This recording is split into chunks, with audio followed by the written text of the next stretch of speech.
I'm sitting down with Tbo Touch in Cape Town ahead of his presentation at Parliament in the Data Must Fall movement. Hello, thank you for sitting down with me. Thank you for thinking I'm important to be on your channel. Now, I called it a movement, and it really has become a movement. Yeah. Tell me, when you got on board, when you started facilitating the conversation around the cost of data in this country, did you think it would snowball so quickly? I've always known that there's a serious outcry nationwide about the cost of data. There has just not been the right structure around mobilizing the campaign. And I felt it because the truth is, I'll admit, I operate in a space that relies heavily on data, and you can't rebel against something that you haven't experienced. So until I experienced it, I started asking, why abroad there are better deals by the same service providers in South Africa offering better deals abroad when they operate and their headquarters are here. So it didn't make sense to a rational mind. When you say you experienced it, are you referring to starting Touch Central and experiencing data cost there, or experiencing it abroad? Experience from a point of cost. I've been to Tanzania, I've been to Ghana, I've been to Nigeria.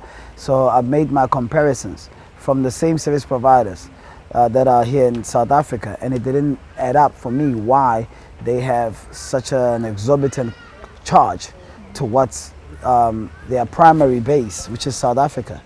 And secondly, yes, when you are on social media, people don't know that visuals and pictures absorb more data than streaming does.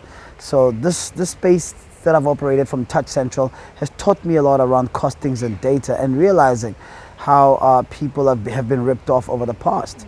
Look at how universities ideally should be communicating a lot of their information to students via the use of data, and you still have government that's preaching e-learning, but the mechanics to absorb that information don't allow us to afford it. Yeah. So from a point of students, it's more painful if I feel it.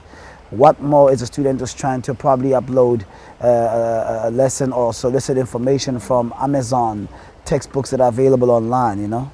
Have you tried to start the conversation with the service providers? We did request a meeting prior to the campaign, and they were just, I think, spoke to 2 networks, and it was a matter of they'll get the right team, and not just talking about the data cost, but also sharing opportunities that are there if they were to be pioneers and champions of saying, you know what, let's see if we cut our cost, how can we use it as a marketing opportunity to win the market?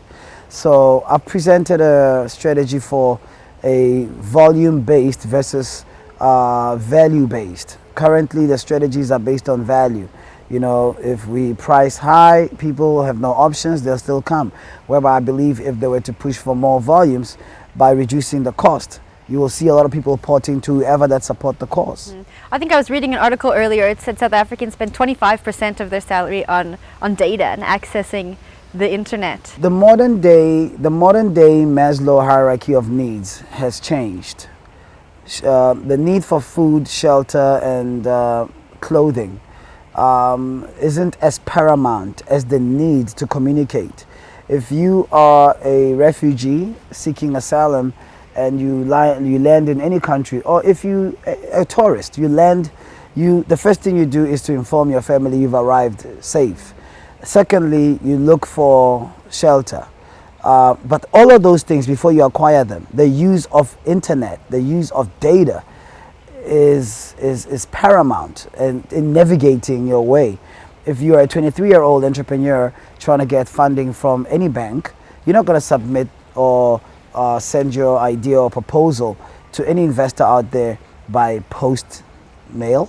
You know, you need to research, you need to compile evidence-based proposal on ROIs to clients, and all of this. We are crawling when we have the mechanics to make us fly.